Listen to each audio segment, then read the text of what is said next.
간략하게 어제 이제 미국 시장, 글로벌 시장 짚어보고 그 다음에 오늘은 MMT에 대해서 현대통화 이론이라고 하는 MMT에 대해서 조금 이야기를 나눠보죠.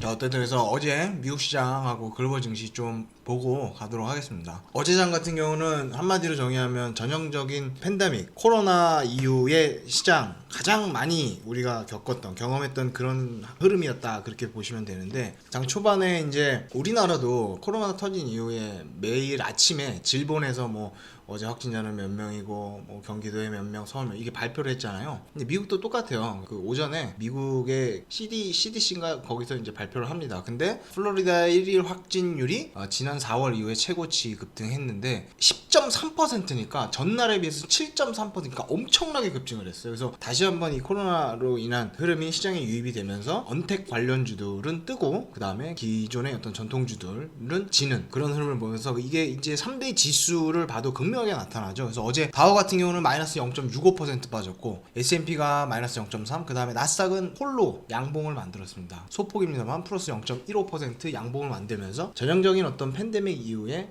언택이 끌고 가는, 그 외에 나머지 섹터들은 하락하는 그런 모습을 보였었다라고 보시면 되고, 장 초반에 이것 때문에 이제 훅 빠졌다가 다시 또 슬금슬금 올라갔어요. 그러니까 이게 요새 장의 특징이죠. 시장 심리가 지금 굉장히 좋은 상황이에요. 굉장히 좋은 상황에서 장중에 어떤 이런 크던 작들 악재들이 나오면 쏙 빠졌다가 다시 슬금슬금 해서 올라가서 계속 고가를 트라이하는 그런 모습이 나왔었고, 장 후반에는 막판에 이제 좀 훅 빠졌었는데 그거는 존 볼턴이 트럼프를 저격했죠. 그래서 그 얘기는 좀 이따 더 자세하게 말씀드리겠습니다.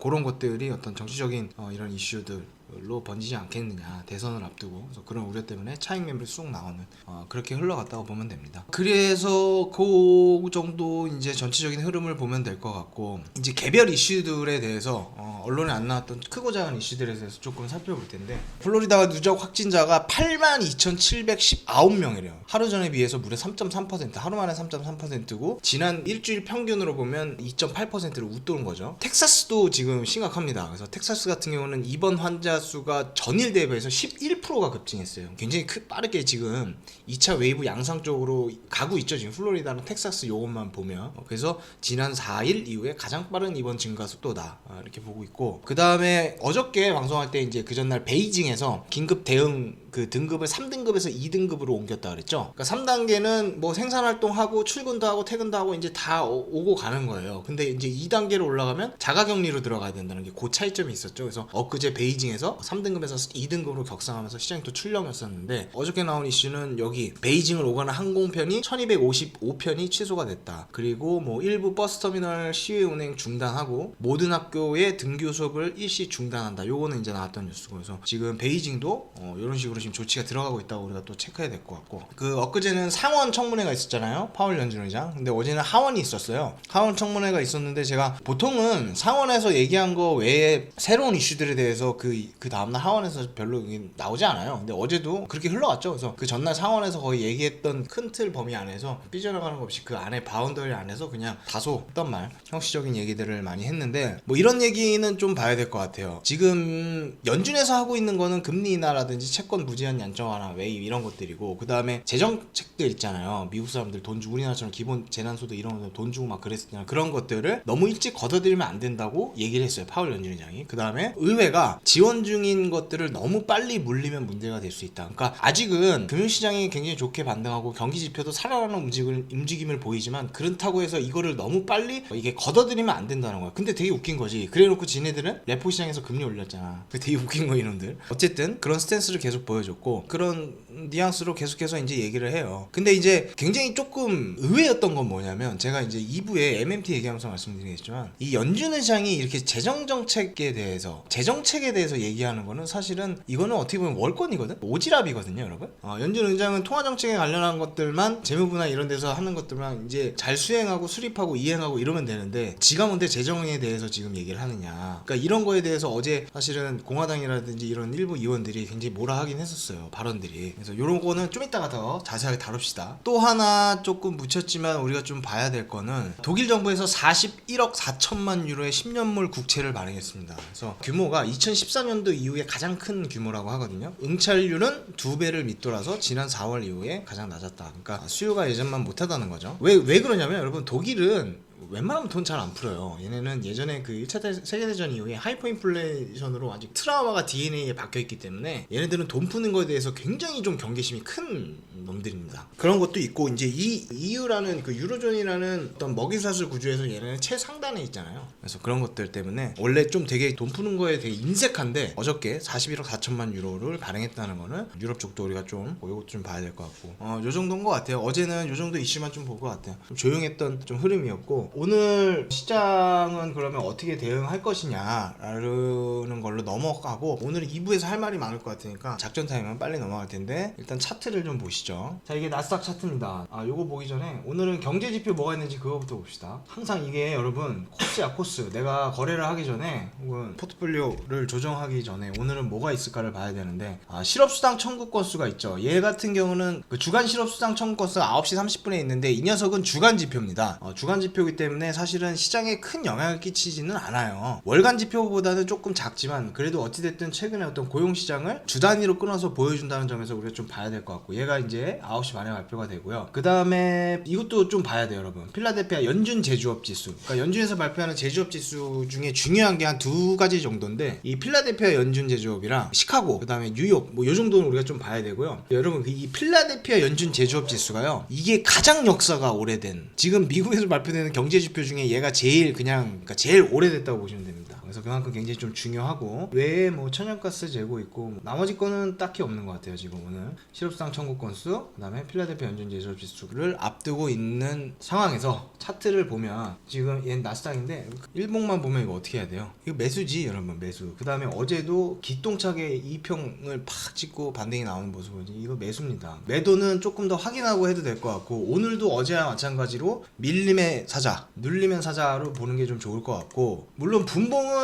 모르겠어요. 이게 지금 시간봉인데요, 이 라인 정도는 지금 계속 저항 받으면서 가고 있지만, 눌리면 매수하는 게 아직까지는 일봉이라든지 이 장기봉을 봐도 조금 유리해 보이고, 그 다음에 지금 오늘 얘는 그러면 언제 눌리면 매수에 대한 뷰를, 어느 선이 깨지면 우리가 조금 의심하고 이제는 돌려야 될 수도 있겠다고 생각해 봐야 한다고 본다면, 이게 여러분 차트를 많이 보면요, 이 직관적으로 보여요. 여기 깨지면은 이거는 아래쪽도 고려해 봐야겠다라는 게 이게 보면 딱 보이는데, 제가 봤을 때 오늘 직관적으로 보이는 라인은 요 라인입니다. 요 라인 9,926이거든요 여기 깨지면 다시 아래쪽으로 조금 봐야 될 수도 있어요. 그 다음에 좀 축이 될 것 같은 건 한 요 정도, 요 라인 정도, 요 라인 정도 아래, 이 추세선 아래로 좀 내려오면 그때는 눌리면 매수가 아니라 올라오면 매도인가라도 좀 고려해 볼 만한 지점이 여기 정도 될 것 같습니다. 장중 매매 특히 하시는 분들은 좀 참고해서 보시면 될 것 같고, 더 쪽에서 본다 그러면 사실 지금 이 라인이거든요. 이 라인 쪽으로 위로 돌파하면 눌리면 그때 계속해서 위쪽으로 가는 흐름 나올 수 있으니까 그렇게 대응을 해보시고, 이 라인을 밑으로 하회한다고 하면 요거는 나스닥이에요. 나스닥인데 그때는 우리가 좀 다시 판을 새로 짜고 대응을 좀 해볼 필요성은 있어 보인다. 9,925선 요거 한번 참고해서 보시면 될 것 같습니다. 뭐 다른 거 종목 궁금한 거 있어요? 그리고 전체적인 큰 그림은요, 이번 주 화요일날 제가 말씀드렸다시피 계속해서 고가권에서 박스권 형성해서 갈 겁니다. 그러니까 눌리면 매수라고 하지만 얘가 이전 고점인 1140을 그렇다고 공격적으로 막 쭉쭉쭉 갈 것 같진 않아요. 어쨌든 위쪽에서 계속해서 박스권 흐름 보이면서 발산이 크게 나온 뒤에 어떤 수렴 과정, 에너지를 좀 응축하는 그런 과정을 거치지 않을까 하는 게 조금 더 큰 어떤 관점에서 보면 금융시장은 그렇게 흘러갈 것 같고, 로키드 마틴? 제가 해외 주식은 잘 몰라요. 저도 똑같아요 여러분들. 주린이에요, 주린이. 그래서 제가 다음 주에 해외 주식 전문가 한 명 모시겠습니다. 그때 쌓아놨다가 질문 많이 하시면 될 것 같습니다. 그 다음에 여러분, 골드는 어떻게 해야 돼요 이거? 기본적으로 오일 같은 경우는 나스닥하고 좀 전체적인 뷰는 같이 가져가십시오. 아까 골드 물리신 분 뭐 있다는데, 골드 여러분, 골드도 매수가 유리하죠 아직까지. 골드는 절대 그냥 가지 않아요. 잘 깔끔하게 잘 안 가. 얘는 가더라도 한번 확 하고 가. 그래서 골드도 얘는 빠질 때 사면 될 것 같고,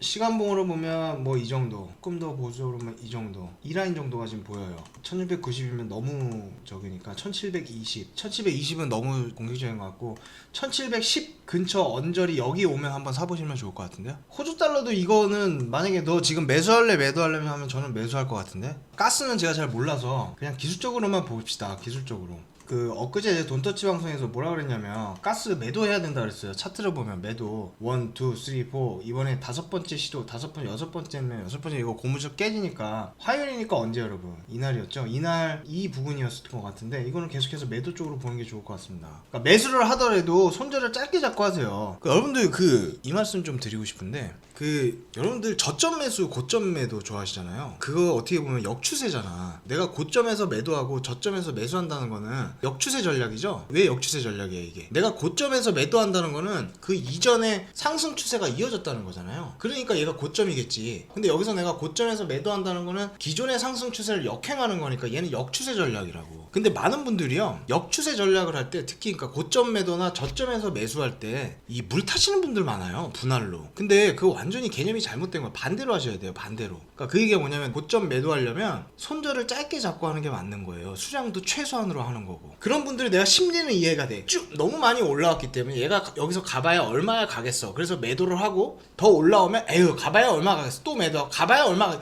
이런 심리거든요. 근데 이거 반대로 하셔야 돼요, 여러분들. 완전히. 자, 왜 그래야 되냐면 여러분들이 고점이라든지 저점을 맞힐 확률이 높습니까? 못 맞힐 확률이 높습니까? 어떤 종목이 있을 때 그 종목의 변곡점, 고점이라든지 저점이라든지를 맞출 가능성이 커, 못 맞출 가능성이 커요. 당연히 못 맞출 가능성이 크지. 내가 어떻게 변곡을 잡아. 내가 무슨 제시리모야 무슨 뭐 조지소로스야. 더군다나 제시리모 같은 경우는 고점을 잡으려고 하지도 않았죠. 못 맞출 가능성이 크면 어떻게 해야 돼요, 여러분? 못 맞출 가능성이 큰 데다가 왜 자꾸 수량을 실으냐고. 왜 물타기를 해. 틀릴 가능성이 크면 최소한으로 베팅해야지. 근데 봐봐요, 여러분. 최소한으로 베팅을 했어요. 근데 만약에 운 좋게 내가 맞췄으면요 얘는 손익비가 엄청 크게 나와요. 왜 그러냐면 내가 운 좋게 10번 했는데 그 중에 한 번이 딱 맞아서 정말로 고점을 딱 잡았어요. 그러면 어떻게 돼요? 이 단가가 지금 깡패지. 그러면 얘는요 수량이 적더라도 수익폭이 큽니다. 단가가 깡패라. 그러니까 그렇게 접근하셔야 되는 거예요. 역추세 하실 때는. 그러니까 많이 오른 거 패고 싶죠. 다 패고 싶지. 그리고 마음이 편하잖아 그게. 그럴 때 근데 보통 많은 분들이 패고 나서 올라오면 에이 더 올라와서 물 타. 그러다가 훅 위로 올라가면 거기서 확 다 날아가죠. 그러니까 완전히 반대로 생각하셔야 된다. 개념을. 그 다음에 이제 거시라든지 이러한 것들은 로키드마튼 뭐 이러한 것들은 여러분들 그 댓글에 만약에 내일 내가 좀 궁금한 거 있으면 달아놔 주세요. 그러면 제가 그거 보고 그 다음에 제가 할 때 미리 좀 조사를 하든 뭘 서치를 해갖고 답변을 드릴 테니까 그렇게 하시자고요. 그렇게 하고 여기까지 보고 오늘 그 2부로 넘어가겠습니다. 2부.